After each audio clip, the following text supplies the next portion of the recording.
నమస్కారం కృష్ణారావు గారు. ఐవీఆర్ టాక్స్కి పునఃస్వాగతం. మనం ఈ ఐవీఆర్ టాక్స్లో కూడాను చాలా మటుకు ఎపిసోడ్స్ చేశాము.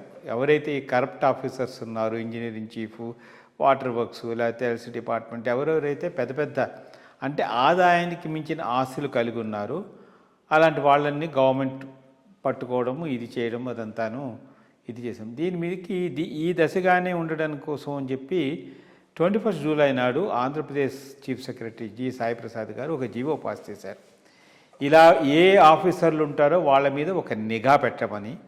ఆ నిఘా పెట్టిన తర్వాత వాళ్ళు అంటే నిఘా పెట్టినంత మాత్రం అనేది కాదు, బట్ వాళ్ళ మీద ఒక విధమైనటువంటి అబ్జర్వేషను ఇది డిపార్ట్మెంట్లో చేసేది పెట్టి వాళ్ళ మీద చేస్తే సహేతుకమైన చర్యలు తీసుకోవాలని చెప్పి ఒక మరి చేశారు. ఇది ఎంతవరకు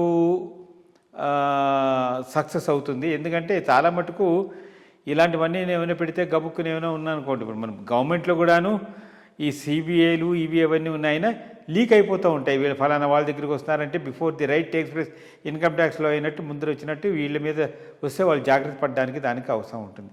బట్ ఇట్లాంటి జీవో ఇవ్వడం వలన అంటే మనము ఆఫీసర్లలో ఒక నిజాయితీ, నిబద్ధత, ఆదర్శ భావాలు ఇవన్నీ చాలా చాలా తగ్గిపోయాయి.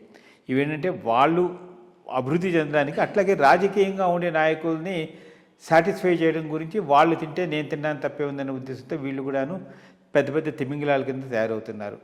ఈ జీవో వెనకాల ముఖ్య ఉద్దేశం ఏమిటి? ఇది నిజంగా కరప్షన్ తగ్గిస్తుందా అనేటువంటి దాని మీద చిన్న వివరణ కావాలి. అంటే ఇప్పుడు నిఘా పెట్టాలి అని జీవో ఇవ్వకపోతే అంతకుముందు ఈ విజిలెన్స్ అండ్ ఎన్ఫోర్స్మెంట్ ఏసీబీలు ఏం చేస్తున్నాయి?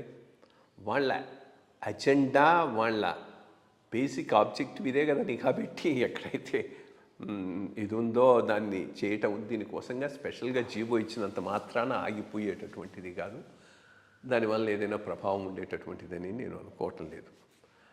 బేసిక్గా ఇప్పుడున్న సిస్టమ్స్ అమలు కావటం లేదు, అది అమలు జరగటం లేదు, జరగనివ్వరు. ఎందుకంటే అధికారి రాజకీయ నాయకుల మధ్య సంబంధం అట్లాంటిది.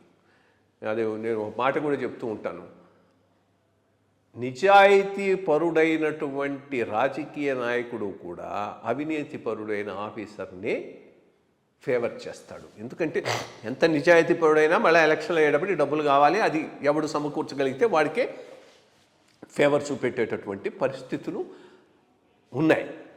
ఈ నెక్సెస్ రాజకీయ నాయకుల, అధికారుల నెక్సెస్ వల్ల నడుస్తూ ఉన్నదే కానీ తెలియకుండా ఏదో జరుగుతూ ఉన్నది కాదు. ఒక జీవో ఇచ్చినంత మాత్రాన ఆగిపోయేటటువంటిది కాదు. దీనివల్ల ఏమవుతుంది? ఫార్మల్గా స్టాంపింగ్ అవుతుంది. ఇప్పుడు ఉంది ఎవరు ఎట్లాంటి ఆఫీసర్లు అనేది బ్రాడ్గా అందరికీ తెలుసు, రాజకీయ నాయకులకు తెలుసు, ఆఫీసర్లను తెలుసు. ఇన్ఫ్యాక్ట్ అంతకుముందు యూపీలో మా బ్యాచ్మేట్ ఒకడు ఉండేవాడు, విజయశంకర్ పాండే అని. అప్పట్లో ఐఏఎస్ ఆఫీసర్స్ అసోసియేషన్ చేత ఒక బ్యాలెట్ కండక్ట్ చేయించాడు. ఎవరు హూ ఆర్ ది ఉన్న వాళ్ళల్లో చాలా మోస్ట్ కరప్ట్ ఆఫీసర్లు ఎవరు అని బ్యాలెట్ చేసి ఆఫీసర్లే డిసైడ్ చేయాలి ఎవరనేది. దాంట్లో వచ్చిన ఆఫీసర్లు ఎవరో పేర్లు కూడా ప్రకటించారు. ఇన్ఫ్యాక్ట్ అటువంటిది ఏదైనా బెటర్ వే అంటే మొత్తం అసోసియేషన్నే మీరు గ్రేడ్ చేసి ఇవ్వండి, మీ దృష్టిలో ఎవరు మోస్ట్ కరప్ట్ ఆఫీసరు, అటువంటి విధానం బెటర్. కానీ ఏదో వాళ్ళ మీద నిఘా పెడతాం ఇదంటే ఆగరు చూడు. ఇప్పుడు ఏమవుతుంది, వీళ్ళని దాంట్లో పెట్టారనుకో, రేపు ఎవడో రాజకీయ నాయకుడు ఆ ఆఫీసరే కావాలంటాడు, ఇస్తారు. ఇక్కడ పెట్టిన దేనికి? దానివల్ల అయ్యేటటువంటి ఒరిగేదేమి లేదు.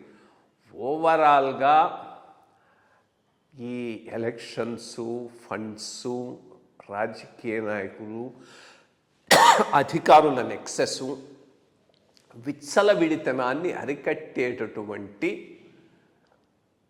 ఆ ఆబ్జెక్టివ్తో ప్రభుత్వం ముందుకు పోనంత వరకు ఇటువంటివి కంటితో చెరవేలు. దీనివల్ల ఏదో కరప్షన్ ఆగిపోతుంది ఇది అనుకోవటం ఇదే కాదు. అంతకుముందు అనేవాళ్ళే ఆయన దేవేంద్ర గౌడ్ అంటూ ఉండేవాడు, విలేజ్ ఆఫీసర్స్ పట్టుకుని వాళ్ళకేం సార్ వాళ్ళు ల్యాన్సర్స్లో వస్తూ ఉంటారని. అప్పట్లో ల్యాన్సర్లు అవి.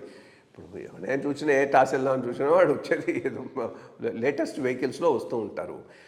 రెగ్యులేటరీ సైడు చాలా కరప్షన్ ఉంది. దాన్ని ఎట్లా చేయాలనేది రూల్సు, లాసు, రెగ్యులేషన్స్ సైడ్ నుంచి అటాక్ చేయాలి. వాటిని ఎట్లా సింప్లిఫై చేయాలి, ఎట్లా చూడండి. ఇందాక మనం చూస్తున్నాం కదా, సర్ అప్లికేషన్ ఫామ్ ఎవడైనా మామూలుగా ఇంకొకళ్ళ నుంచి సహాయం లేకుండా ఫిల్ చేసేటట్టుగా ఉంది అది.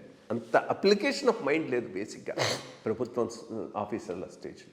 ఇవి ప్రధానమైన విషయాలు, కానీ ఏదో ఇటువంటి ఒక జీవో ఇచ్చి వాళ్ళని వాచ్లో పెడతాం, ఆ లిస్టులో పెడతాం అన్న వల్ల కరప్షన్ తగ్గేది లేదు, పోయేది లేదు, యథావిధిగానే జరిగిపోతూ ఉంటుంది.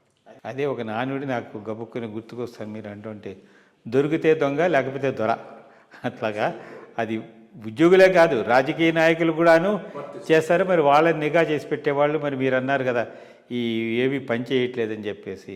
ఎందుకంటే ధనం మూలం మిదంజ గతం, డబ్బుతోనే రాజకీయం నడుస్తుంది, వీళ్ళ ప్రవృత్తి అవి కూడా నడుస్తుంది. ఇన్ఫ్యాక్ట్ ఈ కమిటెడ్ పోస్టు కూడాను చాలా మటుకు డబ్బులు రాజకీయ నాయకులకు ముట్ట చెప్తారు కూడాను. మరి దిగ్గవ చేసుకోవాలంటే they have to go to the wrong practices. సరే చూద్దాం, మీరు చెప్పినట్టు ఇంటర్నల్గా ఇది పెడితే ఏమైనా ఒక విధమైన డేటా అయితే గవర్నమెంట్కి ఇదిగా వస్తుందా అనేది, దాని మీద చర్య తీసుకోగలరా లేదా అనే విషయం కూడా చూడాలి. నమస్కారం.